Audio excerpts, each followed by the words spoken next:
What's going on, everyone? I am Magically Average. This over here is a GIF version of Drew Tendo 64. We are yet again without Frankfurter, but we are here on BakaBites. And we've got a lot in store for this Monday. We've got Crunchyroll news to talk through, more piracy sites getting shut down, and a kind of a hot topic question, we'll say, on your anime that caught you off guard. Something that surprised you. Maybe you wrote off and then went back to it later on and instantly fell in love and had no idea it was as good as it seemed. But we'll get into all that after we catch up a little bit and say hi. What's going on, Jutendo? How you been on this I've been cold and good. snowy fucking Yeah. Monday? Oh man, it just gets worse for me. Like we got another foot in the last week, so God, fortunately we have a couple neighbors with like snow machines and snow blowers, and there's a guy that drives his four-wheeler around with a what the? Hang on. shovel. What the fuck is a Okay. snow machine? Like a snowmobile. What is? But like, how does that?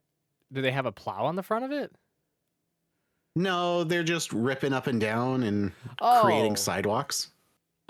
Wait, so they're just going down the street back and forth and just like piling the snow down? Kind of, yeah. Okay. I don't live in a major city. I don't live near a major city. Weird, So we're kind of weird Canadians. yeehaw Canadians. Yeah. Yeehaw, hee-haw it up. Thankfully, it hasn't snowed that much lately. Apart from today, when it just decided out of nowhere, like we had no snow in the forecast for basically this whole week, and then because it's where I live, weather doesn't matter. And if you're a weather person here, a meteorologist here, you basically get to play pretend all day because everyone's just like, I don't know. It could one day it could be 2 degrees, the next day it could be 45. The next day it could thunderstorm. The next day a tornado could pass through. Then the next day there could be a blizzard. Like it's my state's all over the place. But it's been like extremely cold, and then it finally got up to better temperatures. And when I say better, I mean like in the teens, not in the negatives. And yeah, and then today it was just like, you guys have gone a while without some snow, so here's some snow. So we got like an inch or two today. Just a extra little sprinkle.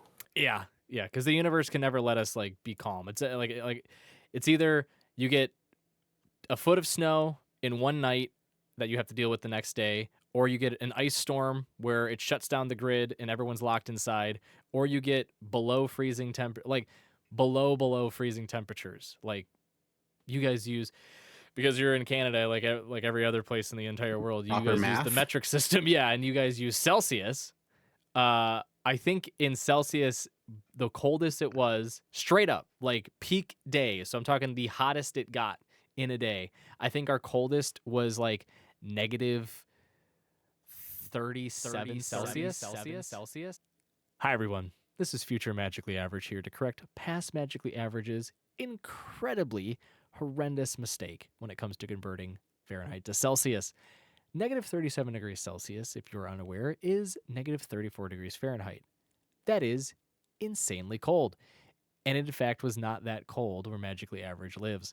It was closer to negative 18 degrees Celsius, or roughly 0 to negative 1 degrees Fahrenheit. Still cold, not as cold as what he said. Please, we hope this doesn't affect your viewing experience, and you will continue to enjoy the show as it goes on. Thank you.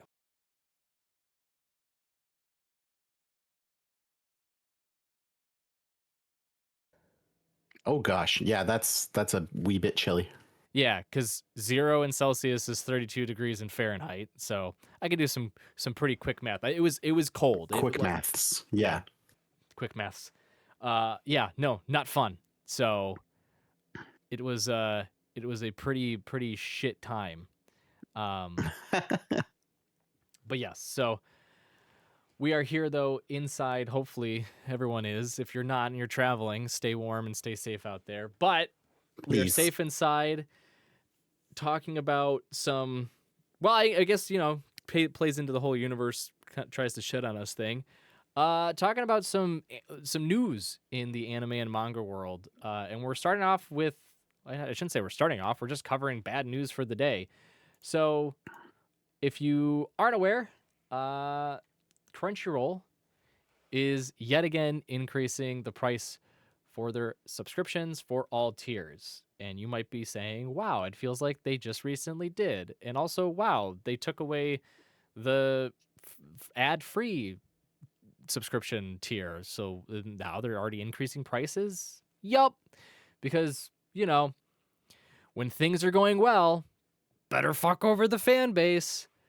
Uh Basically, to sum it up, everyone that's paying the tiers right now, everyone's prices are fan tier $7.99, mega fan $11.99, and ultimate fan $15.99.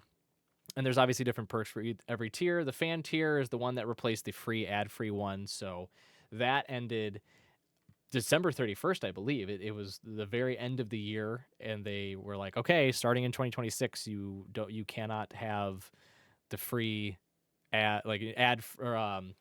free version of Crunchyroll. You have to go into a paid tier subscription now.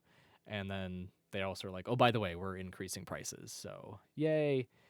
Um, yeah, yeah. So the new prices are fan tier will be going up to $9.99, mega fan tier will be going up to $13.99, and the ultimate fan tier will be going up to $17.99. So each one's going up by $2.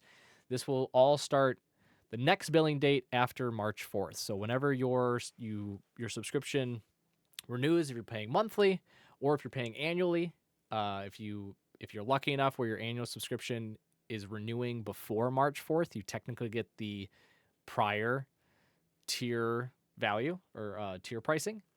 If it's anytime after March 4th, you have to pay the updated tier pricing. And again, if you're paying monthly, that you'll see that reflected in your bill after March 4th. And you might be saying, well, is there anything that we're getting in this? The answer is no, not really. The only benefit is the fan tier, so the lowest tiered one, will now allow users to download content for offline viewing, but only on one device. And also, if you're unaware of the different tiers and like what they provide too, the fan tier has no advertisements. You get the simulcast episodes, which is kind of what you would expect from like any subscription to a streaming platform. Like, I feel like the days of your tiers are you get a week delay or you get the immediate premiere are gone, because it's like, who would ever in the social media era pay to be a week behind on everything? Like, that makes no sense. So just basic stuff with the fan tier. And again, you get you get one device that you can download episodes for offline viewing. Mega fan, same as fan tier, you get the addition of all offline viewing and up to 4 streams at once. So you can share your account with others or just have 4 different devices streaming inside your house on one account, whatever the case is. You also get 10% off in the Crunchyroll store and free shipping on $50 or more on orders on the Crunchyroll store as well. Ultimate fan, the same as the other two. You get 6 streams at once, 15% discount at Crunchyroll store. And then members also get a, quote, member swag bag and access to an exclusive member-only merchandise. I myself have the ultimate fan tier, mainly because getting the discount for manga is nice ever since they bought Right Stuff, which is where I was buying most of my manga, and like everyone else was buying most of their manga. Ever since they purchased Right Stuff and sucked it into the Crunchyroll store and absorbed it all, I was like, well, I might as well just get the 15% discount. But I'm honestly at this point, with the subscription going up $20 per year plus, I'm like, there's no point in staying with the Ultimate Fan. There's just not.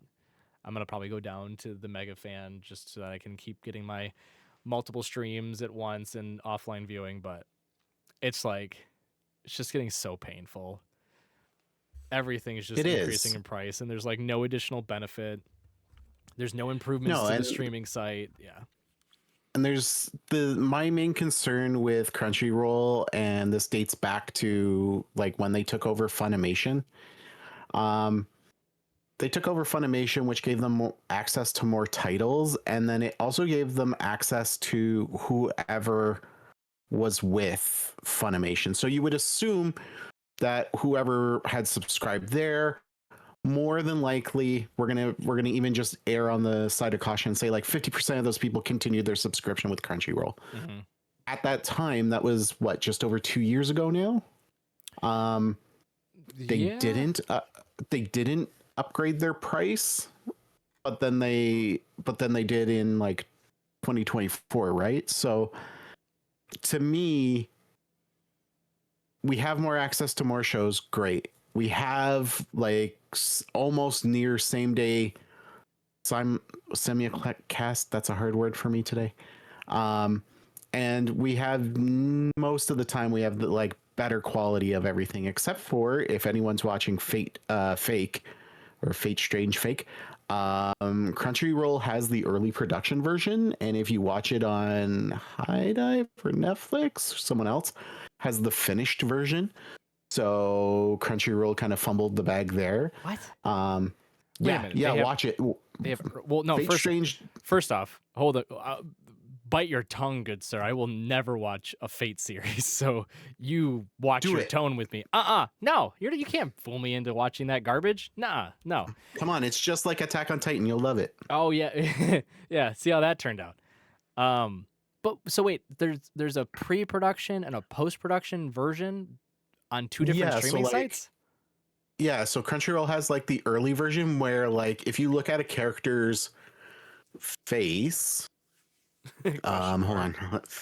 Fate Strange animation, because that seems surprising. Also, differences to give you a historical the timeline of everything.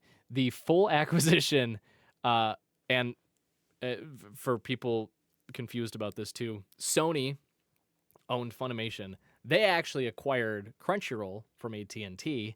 But Crunchyroll was the preferred platform, so they migrated things into there. But I mean, I'll make a quick note too before you get into the Fate conversation.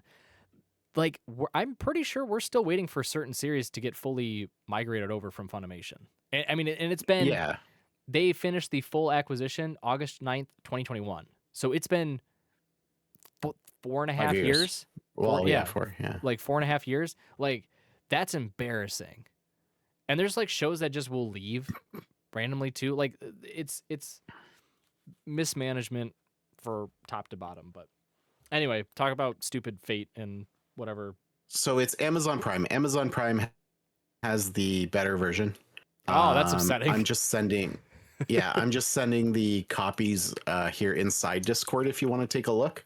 Oh no. So Amazon has like the completed finished version, whereas if you watch it on Crunchyroll, the big thing is on some of the characters' faces, it looks like they still have a little bit of the pencil lines from before stuff gets colored in, and before they finalize line art.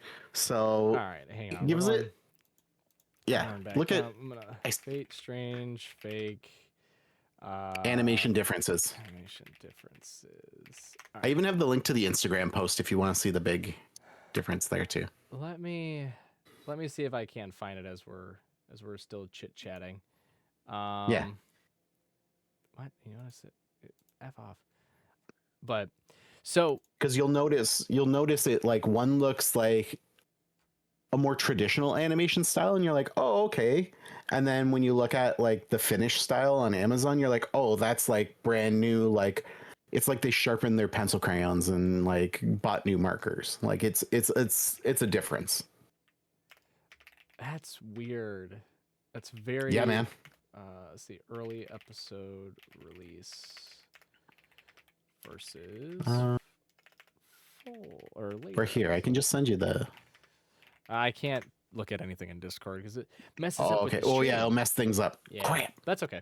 But yeah, I mean, like that's a whole other topic too, because story. Yeah. There's been issues. I mean, like not issues, I should say, but I find it odd that you can watch Oshinoko on Crunchyroll, or I think High Dive was seasons 1 and 2, but I want to say it's also like on Netflix or something. Crunchyroll only has season 3 as well. Which it like again, it's so confusing. Yeah, It doesn't make sense, but that again, another story. especially if you're a casual fan, like to not toot our own horns or anything, but myself, like I take pride in the fandoms I love, and I make sure I stay up to date. I'm aware of what's going on, and that's why like I'll be the first to scream it from the rooftops. I love the show, right? Mm-hmm. But when you're trying to get someone else into it, and that person isn't as experienced as you, whether they don't have access to the same streaming services as you, or back in the day they didn't yo ho ho, it was harder to get those people interested in a show that you loved.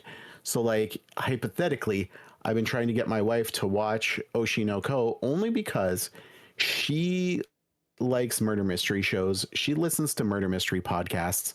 She watches, I want to say, like more SVU than anyone should legally be allowed to watch. That's a little scary. Yeah, exactly. But that's what gets her interested. So I was like, okay, well, why don't I introduce an anime that has a little bit of a murder mystery Mm-hmm.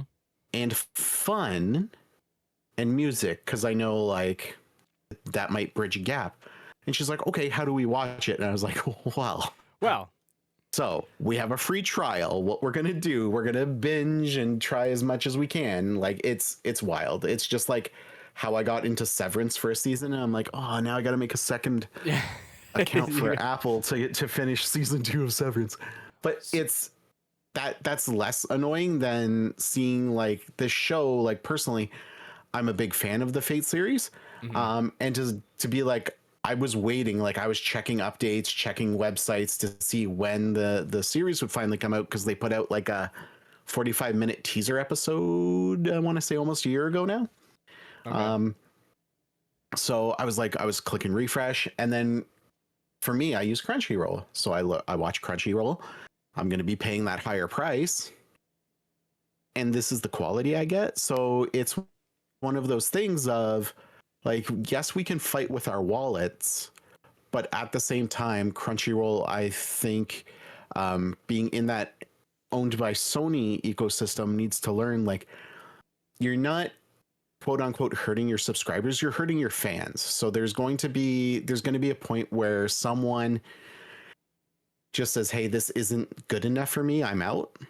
Okay. And then because of this one misstep, maybe it is, maybe let's say Fate is that breaking point for someone. Because you screwed up on Fate, now you lose a subscriber who's not going to watch anything on your services. So It's it, there's a couple of layers to it, and yeah, Frank and I have talked about it at lengths too on and other episodes of BakaBites, but obviously in today's day and age, there's streaming sites popping up, it seems like almost every other week, with like, we now have the exclusive rights to this, and we now have the ownership of this. Like, this might only touch on a handful of people, but like, I am a big MMA fan. I watch UFC a lot, and originally it was like you had to watch it on pay-per-view back in the day. You know, you yep, old school, log on, go to your pay-per-view on DirecTV or whatever. $19, yep. 19, that Well, shit was like $80 to buy the pay-per-view for UFC. oh yeah, that's It right, was yeah, because if you're buying the whole show, yeah, that's right. it was expensive. Yeah, But you get the whole card, right? And then they were like, oh, we're yep. moving to ESPN. And now it's like, okay, cool. Now I can like watch some fights on ESPN. And then if I have the ESPN Plus app, I can also watch some fights there. And then the main cards I still have to buy, but you know, I can pick and choose depending on like if I want to like watch this. Like if the main card's like, meh, it's not that great, I'll just watch the prelims. Like I can just watch the prelims since I already had the subscription. Now, starting this year, they moved to Paramount Plus. And I'm like, Oh oh goodness. God, now again. But there's no more pay-per-view. So you pay for the subscription and you get to watch every single fight. And I'm like, okay. oh, thank the Lord. Right. So that's a situation where I'm like, oh, great, sick. This is awesome. Same thing happened This with is like, what I want. yeah, it's like the same thing happened with hockey. Like NHL moved to ESPN and like you could get the ESPN Plus app and you could watch every Oh, single out of market hockey game on ESPN Plus so long as it wasn't on national TV. And I'm like, this is great. I can watch okay. all the hockey I want. But then you know, with anime specifically, like it's hard because it's like, okay, I have 10 shows I want to watch. It's like, all right, well, here's the problem.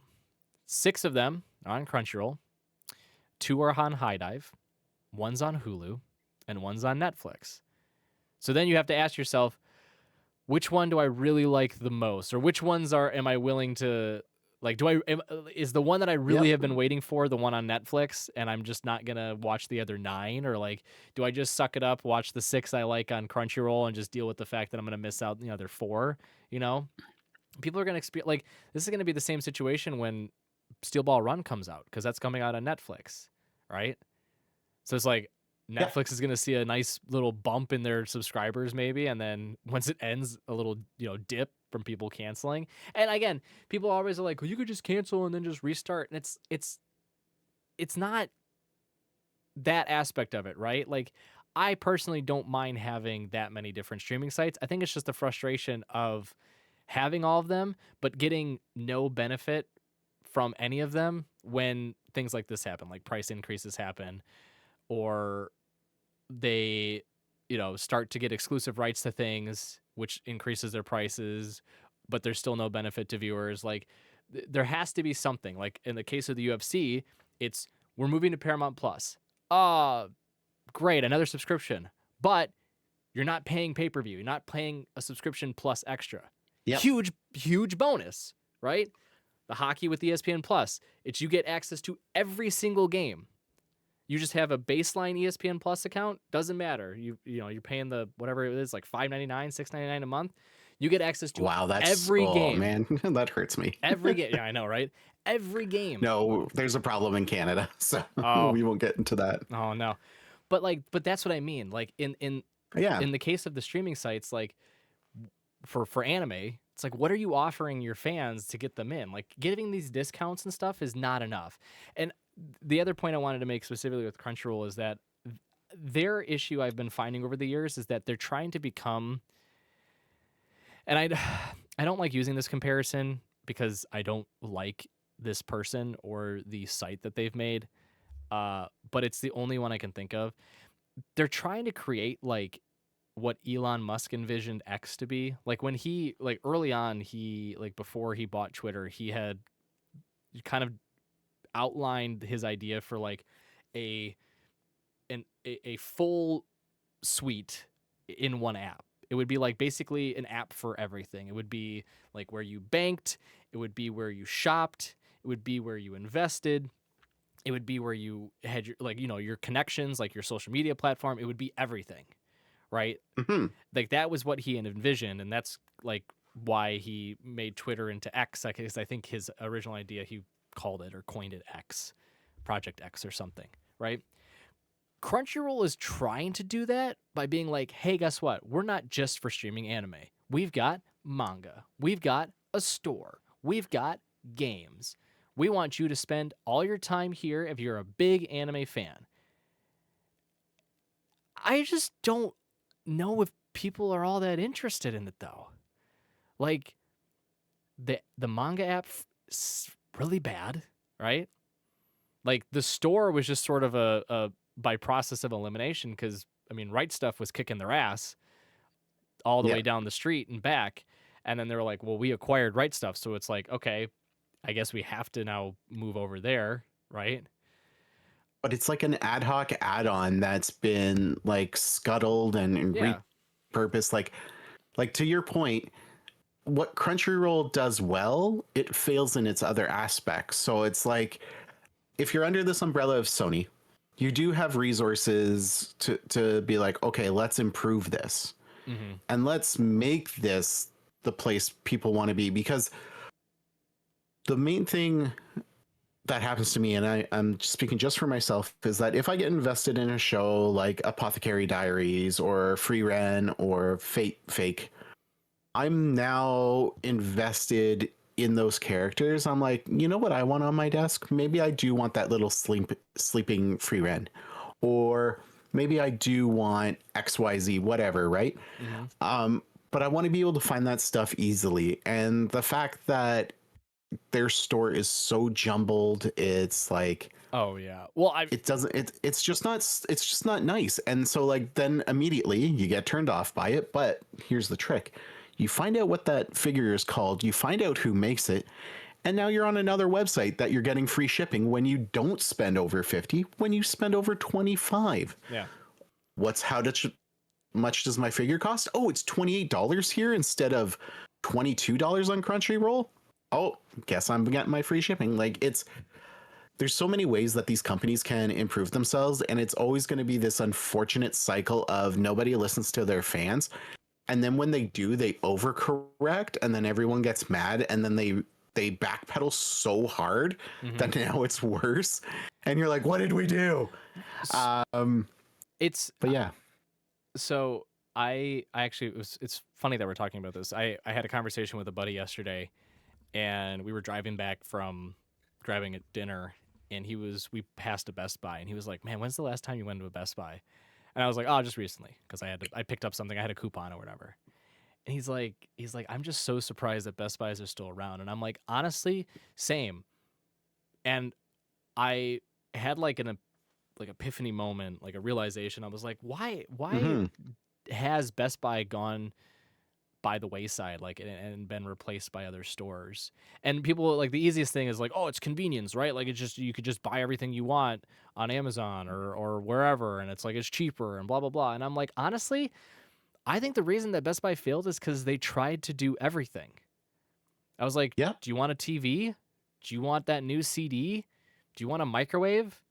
Do you want a phone charging cable? Do you want a GPU? Do you want a car stereo? Yeah. Do you want a stereo? Yeah, it just like, kept getting. And it was like expansive, and it was like, and eventually they had a toy section. Eventually they had, like, it was all over the place. And I was telling him, I was like, when I think of Best Buy, it's you go there because they have everything. But I think more and more people want the stores that are like specialized, right? Like, when I think of computers and computer parts, I think of Micro Center. I don't think of Best Buy. When I think of, like, if I was really going out to buy a CD, which I have not owned a CD player in years, right? But if I'm thinking about, but if I go and think about buying a CD, my brain first jumps to FYE. Like, that was where I buy a lot of CDs, right? I'm thinking kitchen appliances and stuff. I'm honestly thinking of, like, probably like a Home Depot or a Lowe's or something, Yep. like home improvement stores. The thing with Best Buy back in the day was just like, you could go there and you could get all of your electronic needs there. But with the convenience of online shopping and everything else, it's like, I would rather go to a store that's their, like, they have a specialty. Like, they are the store you think of for X good. And I think that's Crunchyroll is kind of becoming the Best Buy, though, where it's like they should be known for just being a really good streaming site for anime, like the premier site, not just really good, the premier site for anime streaming, right? I don't think of them as a Crunchyroll store. I don't think of them for their manga app. I don't think of them for their video games, like whatever online stupid games they have too. Like, I don't think of them for that. Like, even news, Crunchyroll News, I don't think of them as my news source.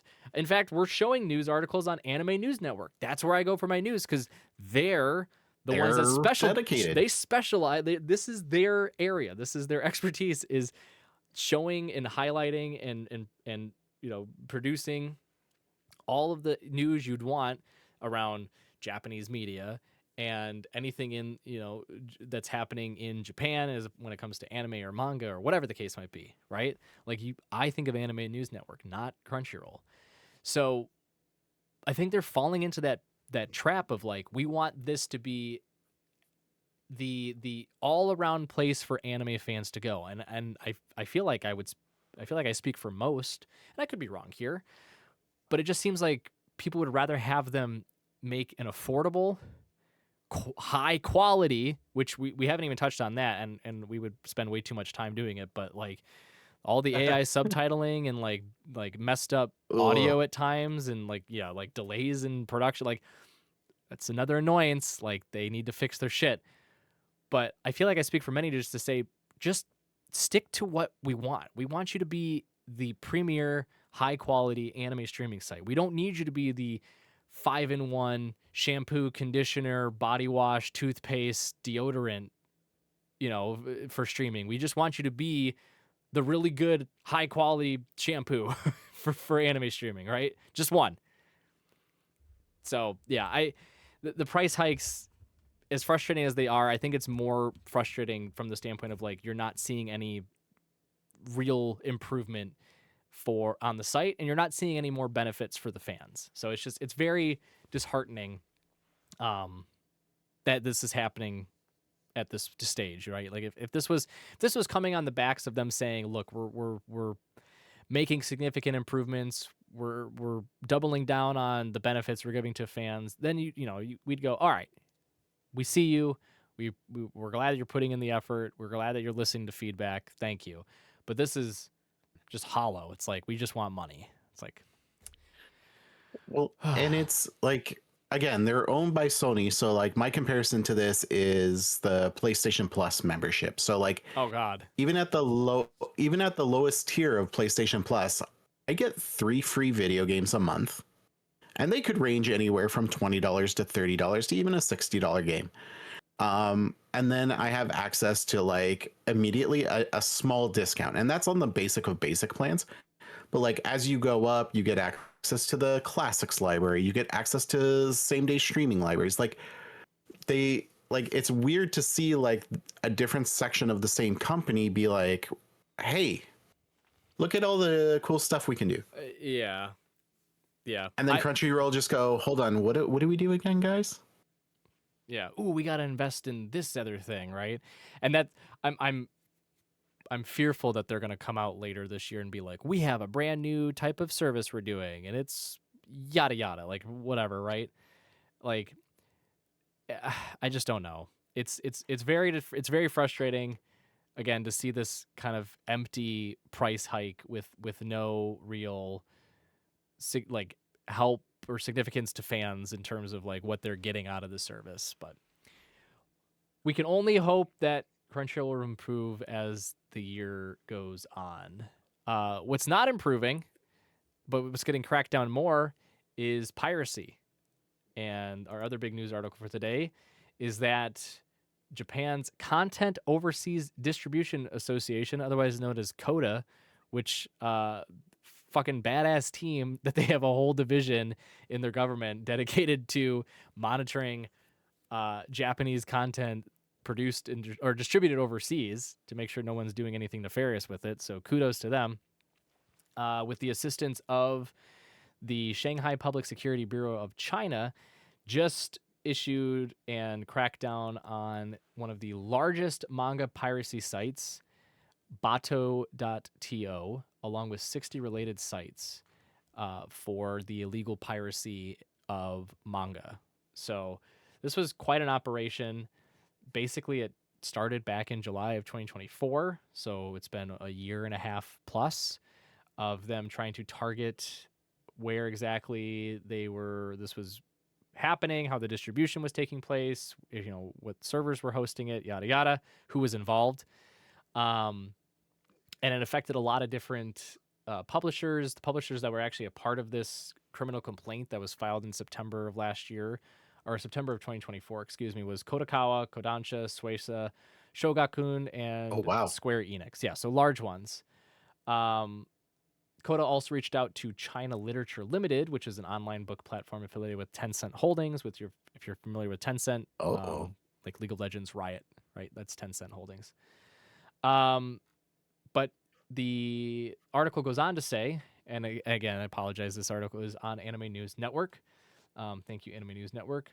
But the article goes on to say that the suspect allegedly told authorities advertising income from the website exceeded 400,000 RMB, which is about 57,500 in peak months.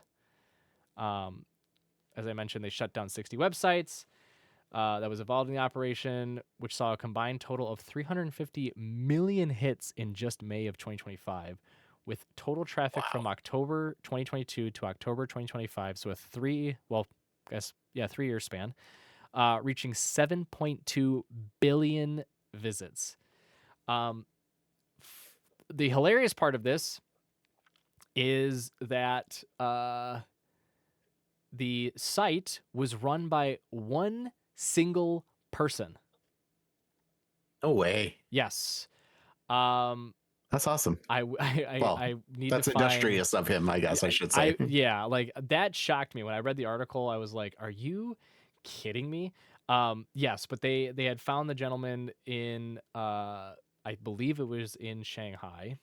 I wish I could find the part where they actually catch him. Dang it. But yes. Yeah, the suspect played a key role in operating Bato.to since 2018. Um, Crazy. but yeah, it's quite an operation, and there's been a lot of talk about, obviously, you know, piracy and what it's doing to the manga and, you know, manga, manhwa, manhwa, webtoon, all of those different industries, right? For the creators themselves. And obviously, understandably speaking, we want the creators to profit from their works. We don't want to, you know, put them in a position where they have to choose between stopping because they can't make any money, you know, or continuing and trying to live off of some other means, and we're getting like, you know, maybe one chapter every couple of months, right? You want to support them like any good fan would want.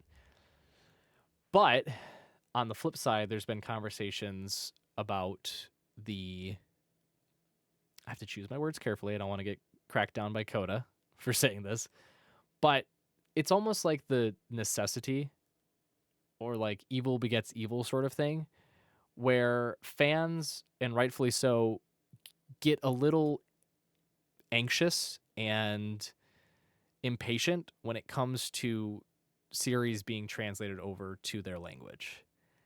And I mean, I'm going to admit, I'm one of them.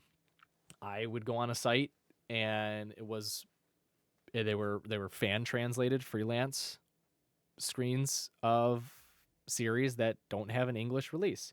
Now, when they got an English release, I bought the physical volumes because I still wanted to support the authors that I enjoyed. So I'm at least acknowledging the fact that, like, hey, when this is coming out, I'm still gonna buy it, right? The biggest one for me is Steel Ball Run. Like, I read all of that 2 years ago, I think 2+ years ago at this point. But I'm still buying the physical volumes. But this article comes on the back of we'll say, tone deaf post from Viz Media. And I feel like this is where I kind of want most of the discussion to be had, because this is an incredible operation between the Japan's content, I'll get the Content Overseas Distribution Association and the Public Security Bureau of China to crack down on this. But Viz put out a post on X that we're showing now for stream and for the YouTube fans out there. But their post reads, the person who can save the future of manga and anime, it's you. And it links to a video titled, Will Manga and Anime Save Us in 100 Years? But they add a little note at the end of their post that says, quote, profits from unauthorized pirate editions never reach the creators. To keep enjoying our favorite heroes and heroines for years to come, please choose the official editions, never the pirated ones. Yeah, okay, but So, couple things. I think we can agree on the point of we shouldn't be supporting piracy. Like, piracy is illegal. Yes. Piracy is wrong. It does take away from the creators. That is something that we can acknowledge and agree on.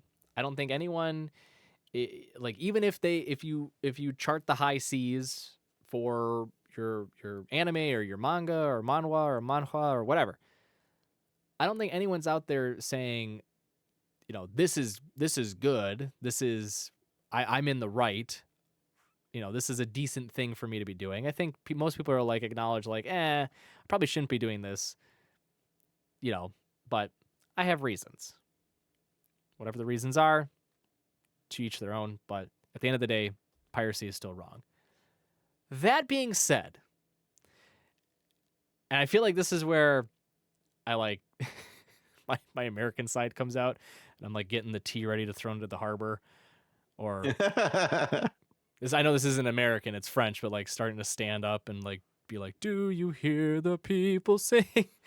Start the revolution. But part of me is like, you do realize as a manga publisher, Viz, that you dictate what is and is not translated, like what series are and are not translated to a degree, right? Like there's plenty of other um, distributors and publishers outside of Japan that obviously do the English translations and translate series in other languages too. But like, it's a very odd thing for you to be saying as a publishing company. So I hear you, but politely fuck off is what I'm saying. It's just, it's because it's frustrating, right? And like, Yeah. there's a content creator who I like all their videos on TikTok and Instagram. They make really good stuff. And they work for Dark Horse Comics, and they made a full post about this when it was posted on January 30th. They made a video a day or two later, and they're basically like, this is such a very awkward thing for Viz to be coming out and saying, because like, you are the reason why fans go to other sites like to find pirated content, like, and not just Viz, right? It's all the other ones too, like Seven Seas and you know, Kodansha and all of them, right? Like, you guys are the reason. Like, why do you think fans go to those sites to begin with? Is because you have not translated in English. And we're not talking like a series just got, you know, started, right? And it's been like a week and they're like, "Oh, why isn't it in English?" We're talking series that have been out for, started like a year, 2 years, 5 years, sometimes 10 years ago. Like, we're just now getting Kingdom in English. And Kingdom's been out for how long? It's been the number one selling manga in Japan for how many years in a row? Like, it blows my mind. And another one I always pick on, and I know you're right there with me as a Joe bro, is the JoJo series. Like, JoJo Leon, which is part 8, I think is already fully out in either Spanish or Italian or French. Like, But why not English? Steel Ball Run's been out.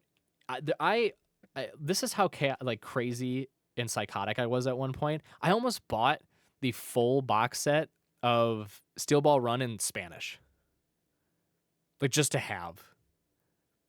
This was like years ago. So I'm just because I was like, it's never gonna come out. Like, it's never gonna come out.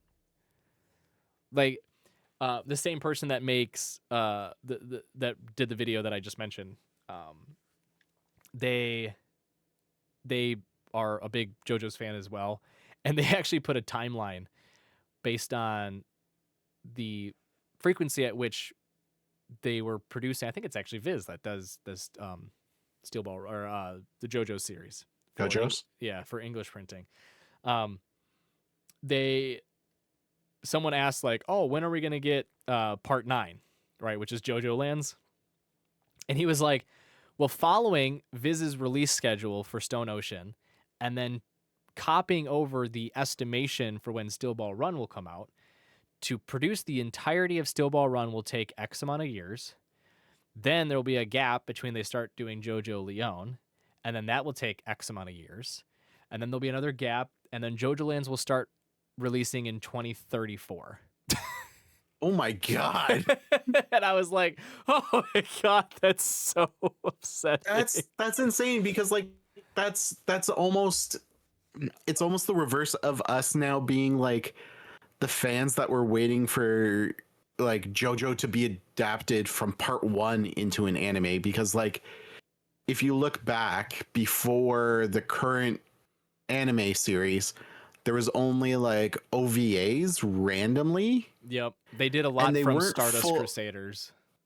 Exactly. And not all of them are sequential. A lot of them are like this story beat here, or the classic Jotaro Dio fight, which honestly, if you can find it, watch it. It's hilariously animated.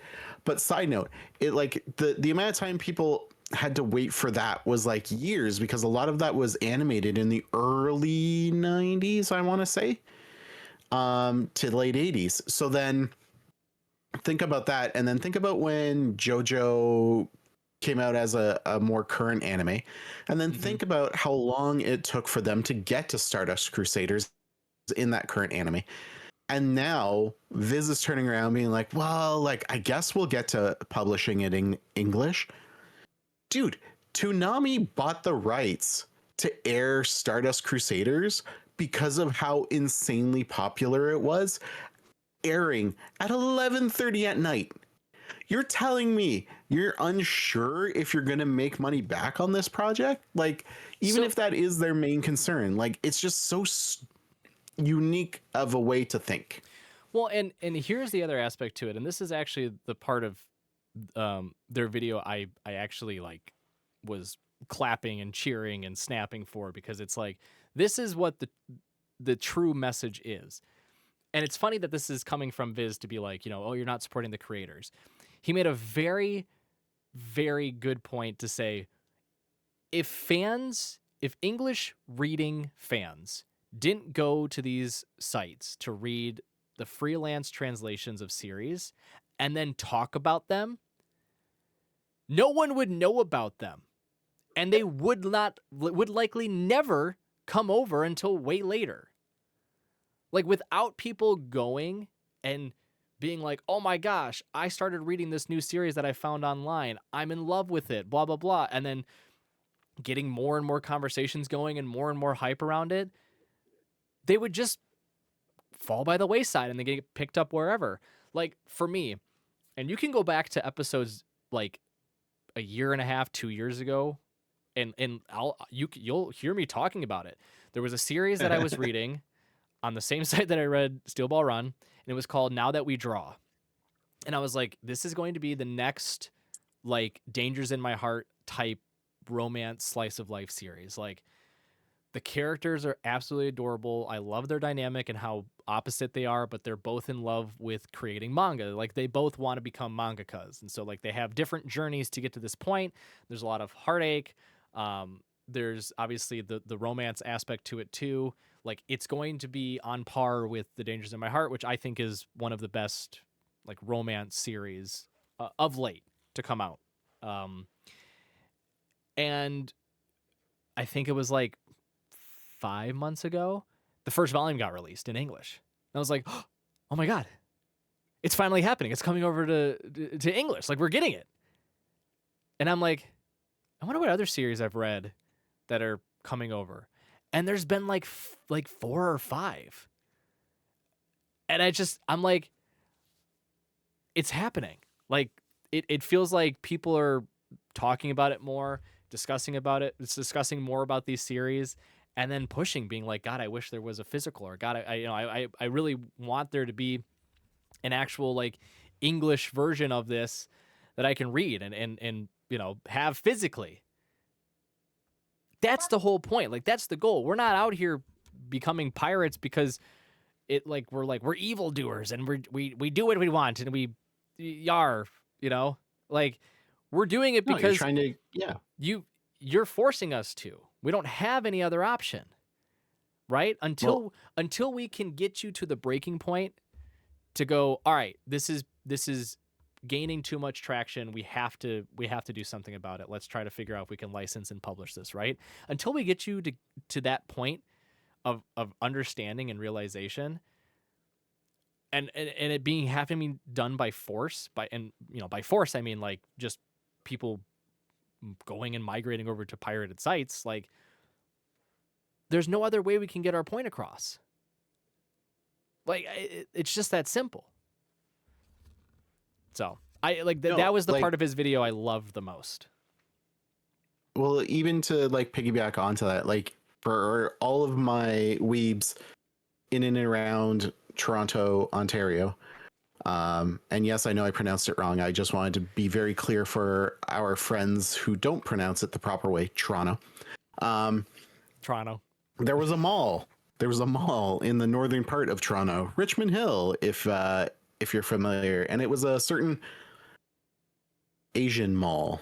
I'm not going to give away its name. However, there were 3 to 5 stores in the early 2010s, probably 2009ish, where all they did was torrent a show, burn it on disc, and you could walk in and you could, as long as you had like DivX, Xvid, or whatever video player, you could get the anime you wanted for a decent price. Now, it wasn't that people were doing this to be like, ah, man, like screw you, Dragon Ball and stuff like that.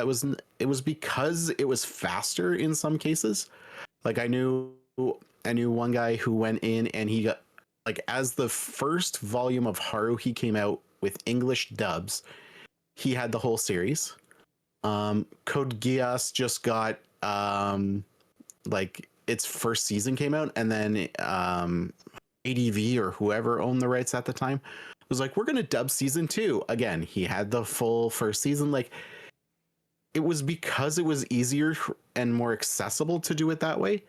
And then like we'd go to the big anime convention later on that year, and this guy was still shelling out like 150, 250, whatever Canadian maple dollars to buy the box sets, to buy the special editions. He bought like Desert Punk because it came with a hat, things like that. And I think that's where we were also drawing the line with Crunchyroll, is like, you support these releases and you support this content, and the thing that you get back from it isn't enough anymore. Because when you did buy Desert Punk in the special edition, you got the hat, or if you bought Haruhi, you got a trinket or like a meme thing from the show. Like, a lot of the time there was reasons to buy. Yeah. I think the other like the other layer to this, and the hypocrisy of what Viz's message is in their other tweet as well, is like, if we're reading series on the Viz app or we're watching series on Crunchyroll, the creators don't get a profit of that. Nope. They don't get a percentage of the amount of clicks that their series get on the Viz app, or the amount of like Nope. Views their series gets on Crunchyroll or High Dive or any of them, right? So it's like going to the fans and being like, shame on you for going to pirated sites. You need to support these mangaka. And it's like, says the pot to the kettle. Go out and find the series that we want. Go out and actually, we don't want fucking I'm gonna take more from his video, because again, he makes wonderful points, and I'm keeping him anonymous because I don't like plugging people if they don't want to, or if I don't have their permission. But you can find him if you're familiar with, TikTok and Instagram. You'll probably know who I'm talking about. But he's like, we don't want cookbook versions of Witch Hat Atelier. As fun as they are, we don't want that.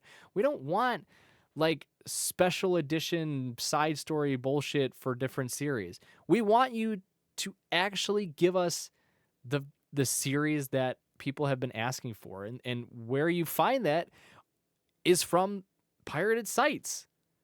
Go there. Look at the series that are being read the most. Look at the series that are getting the most amount of clicks and reads and feedback and comments and rankings. Like, they have a ranking system too on all these sites. And it's like, here's what people are reading the most. Here's everything separated by genre. So, like, if you want a slice of life or a dark fantasy or rom-com or whatever it is, right?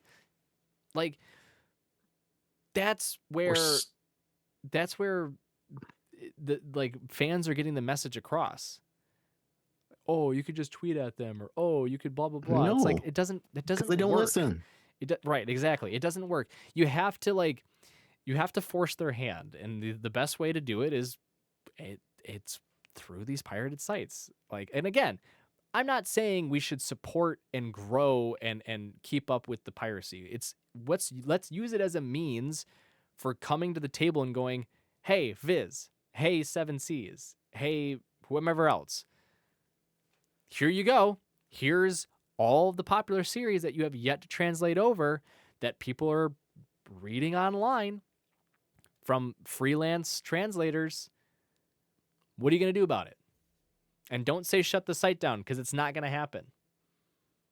No, because a new one's going to pop up with Yeah. someone else in a different place Exactly. that doesn't have as many restrictions, and like maybe their government doesn't care.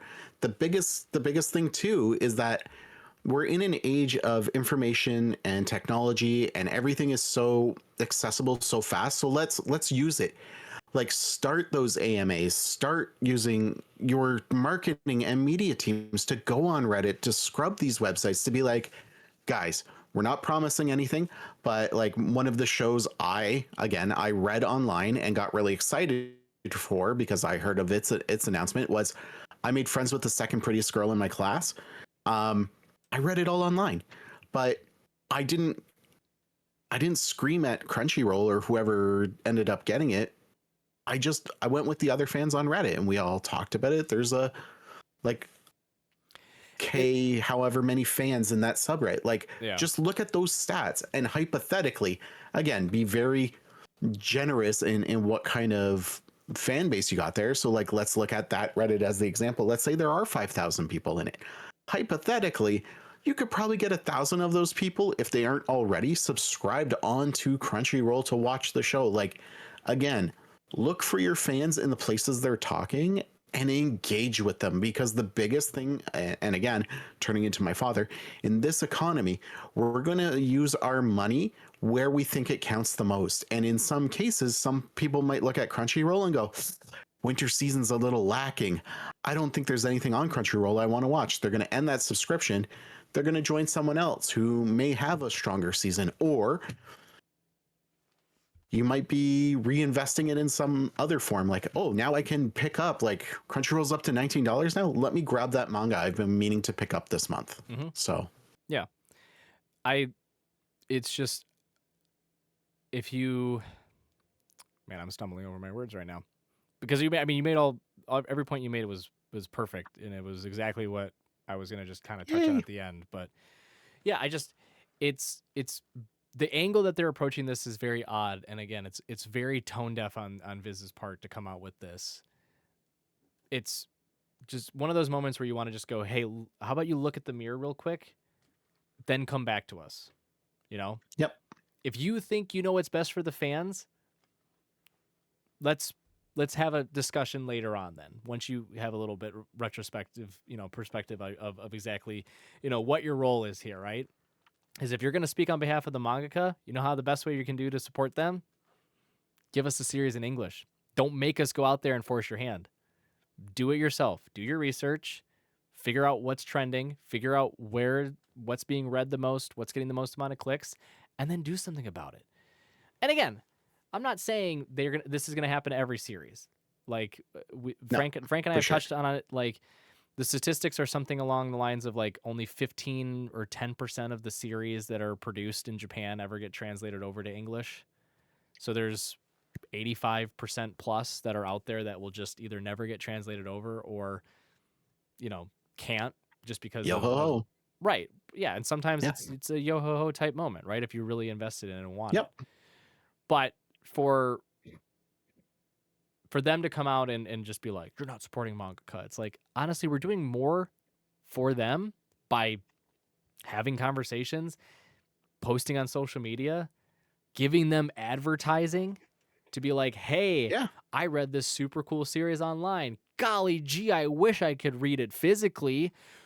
Wink, wink, nudge, nudge. Holy shit, open up your eyes. Like, yeah, there's not much more we can do for them, but it's for them to take that approach is like baffling to me. What's baffling too are anime that catch us off guard, and this will be our last quick topic before we wrap up today. But you had brought up, I think you said in one of your shower thoughts, situations where maybe you write off an anime early on, or you bypass it. Maybe you start a one episode and you're like, nah, not jiving with it. And then something makes you circle back, whether it's online discussions, as we were just talking about, or just general intrigue. Maybe you just are like, I'll try it again, just for shits and gigs. and then it blows you away. Like totally destroys your expectations, your initial perception of it. And I was like, that's a really interesting piece because I've talked about it at lengths when we do our seasonal first episodes and then reviews and stuff like that and previews. And because I'm different from Frank. Frank he trudges through the shit to find the one tiny little speck of gold, and he's like, this is my reward, I did it. And I'm standing over by in clean clothes, and I'm like, good job, buddy. Just watching him as he trolleys through the muck. And so I never really find myself in a lot of situations of circling back to a series, because most of the time, if a first episode doesn't catch my attention, I'm like, no, sorry. There's more going on that has piqued my interest, so I'm gonna have to put you by the wayside. But I feel like there certainly have been some where I've chalked it up to just being like an average middling type show that I've stuck with that ends up being like an 8 or a 9 out of 10. And I'm trying to think of like the one that stood out the most, because all of the series that I was thinking of are series that probably started off still pretty high for me.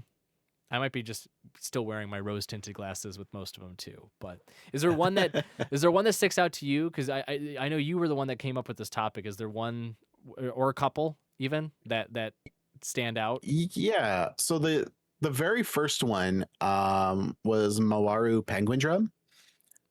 Mainly because one of my friends, the way they recommended it to me was like, oh, the story isn't perfect, but I think the animation and the characters will intrigue you enough. And I watched the first 3 episodes, and that was way back when. Again, fan dubs, right? Or no, Yeah. fan subs. No one was fan dubbing. Fan subs. And I couldn't get into it. And I was like, something's wrong here. It could just be the writer translator isn't getting the nuance of things correct, or the syntax, blah blah blah. And I wrote it off, and that was like when it aired, right? Mm-hmm. And then I went back, I think just right before COVID, and I was like, holy crap, Crunchyroll has this show. And I rewatched it, and I was like, oh my gosh, this is so much better than I expected. And it's rated up there. It's not in my top like 10 or anything, but it was very surprising, very interesting, very different. Yeah, so I don't have, we talked about it last week. I don't have the vast library of anime series that you've watched over the years. And there's nothing really that like I'm like racking my brain trying to think of like early stuff that I watched that maybe I revisited later, or things that I've watched over the past couple of years that I put by the wayside and then came back later and was like, oh, I'm so glad I watched this. There's really nothing that sticks out. I mean, there's been plenty of series that I've gone in with no expectation. Either there's like it's an original, or we don't have the source material translated to English yet, or I just, you read the synopsis and you're like, it seems fine enough, right? Like it's got something Mm. that checks off a box, but nothing too crazy about it. And then I'll watch it and be like, this was so amazing. Like it blows me away. The only one I can think of in recent memory, and you're gonna laugh, people are gonna laugh at me. But the only one that sticks out is With You in the Rain, which was one that Okay. came out very recently, and it was just this like really light-hearted slice of life about a woman who kind of lives a pretty unextraordinary life. She's an author, but she's very plain, very introverted, sticks to a routine, and on the way home she stumbles upon a little tanuki in a box, and the tanuki knows how to write. And you're like, okay, this is weird. And it's like trying to pretend it's a dog to get adopted by her. And you're like, oh, okay, where can this go? God, it was so much fun. It's so like I read the synopsis, I watched the first episode, I was like, okay, this is cute enough. But it ended up being one of those anime where like every episode you learn like a very subtle life lesson. Or you just get this like swelling of emotions and you're like, God, why? You were only supposed to be just a casual slice of life. Why are you making me feel things? Why are you teaching me about life? Like, stop, please. So I know that one sticks out to me. But most of the time it's like slice of life series and romance series and stuff. I mean, another one was Clevitus or Clevatus. Oh, yeah, The I dark, discovered that this year. yeah, Yeah, I got hooked. yeah, the dark Like, fantasy I didn't one. think I would like it. Yeah. Yeah, like synopsis did not do it justice. The first episode was good, but No, yeah. it wasn't spectacular, right? It was a long first episode. Set the stage, set the world, got a little bit of the characters, but it wasn't anything that really made it shine all too much above the rest. It was just kind of it was a good enough type series, but it didn't have that spark that really differentiated it, at least in the initial introduction, right? So Frank and I both watched it. Yeah, me too. And by the end we were like, this is incredible. Like, this is so good. It's so well done. It's well paced. It's structured perfectly. The story is intriguing. The world is so like small. It feels like frustratingly small. And Yeah, it, and it that's part of drives the main story. Like, it's yeah, yeah. it drives that sense of adventure. It Like, there was so many different things that made it work well as it progressed, and it was just like very impressive at the end. It's one of those ones where you just like you sit back and you're like, wow, this was honestly more incredible than I thought. So I find myself getting into more of those situations, right, where so many anime are coming out season to season, and you kind of want to try all different flavors, all the Baskin Robbins flavors when it comes to anime, right? Like, mhm, you mhm. want your slice of life, you want your romance, you want your adventure, you want your fantasy, you want your shonen, blah blah blah. And but there's still like, 70, 60, 70, 80 sometimes new anime, and there's a lot of overlap. So sometimes you're like, "Hey, I've already got two slice of life. I don't need a third." But that third one ends up being the one that you go back to later on. You're like, "Oh, damn it. This was the best one." Um but yeah, it's a lot of the times I find myself in those situations, but I'm sure Frank would be able to speak more highly of this because again, he like that dude trudges through the worst of the worst to then like Eh, perk up and be like, I found one. And I'm like, oh, congratulations. How are the other 20 that you like, watched? He was like, dog shit, but I oh, found what's one. yeah, what's the no, hold on. Uh Oh no. no. I'm just looking for a character's name. Oh, That's what I'm trying to figure I out. the whole time I'm thinking, Um I imagine you and I are the King Arthur and his squire, and it's like the scene from Monty Python where they're literally like, what does it look like? We're taking their shit. Like, that's Frank. I'm gonna make that the thumbnail he's if I have the time. he's Sunraku. He's Sunraku from Shangri-La Frontier. He's gone through Oh, the like video game hell yeah. of playing broken, busted, trash games to develop this very unique sense Yeah. of finding like what the perfect, like in Sunraku's case, the perfect game and the perfect mechanics. But like Frank does it so well where you could throw out, I'm feeling like mecha romance. And he'd be like, yeah, Oh. Razafon. Yeah. And you're like, wait, Razafon from like 2003? Oh, yeah, man. Blah, blah, blah. And he'll go on like for 5 minutes. So, like, and that's the other thing we mentioned earlier. Talk about the shows you love because no one else is going to fall in love with a show if you don't talk about it. I will take this to my grave. If you can put it on my tombstone as well. I will never ever shut up about Orb on the movements of the Earth. I've told way too many people about it, and the feedback from most, except for one, fucking Frank, because he doesn't like history, because he's a loser.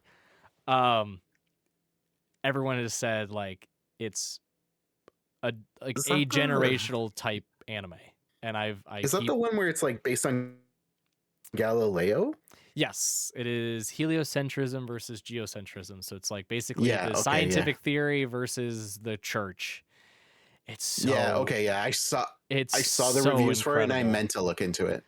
It's so incredible. And again, like I don't say this often. In fact, people shouldn't say this often.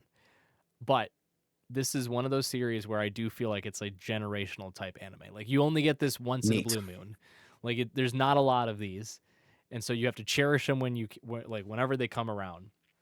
But yeah, like that's one that I'll scream from the high heavens. But I agree. Like the having communities, having forums, having just small internal groups too, whatever it is, the ability to share. Discords. Yeah, Discord's great. Ability to share what you like, what your interests are, and give suggestions is wonderful. It keeps growing the medium, and it keeps just expanding this incredible community like you. And we thank you for joining us on today's episode. Really appreciate it. We will be back next week again with a brand new episode. I believe still Frankless, question mark. I want to say we are Gasp. still Frankless, at least for this next week. So you get another week of Magically Average and Nintendo 64. We hope you've been enjoying it so far. If you have been, please make sure to go give us a like and follow on our social media pages. If you haven't, you should also do that too, because, engagement's good. It's fun. But we are at Bakacopodcast, wherever you get your social media, on TikTok, Instagram, and YouTube. You can also, as Drew mentioned, when it comes to Discord, join our Discord channel where we have conversations about upcoming anime. We share anime news and updates and everything in between. So be sure to go give us a follow there as well and joining our community. But until next week, everyone, stay safe, take care, and we will talk to you then. Bye bye.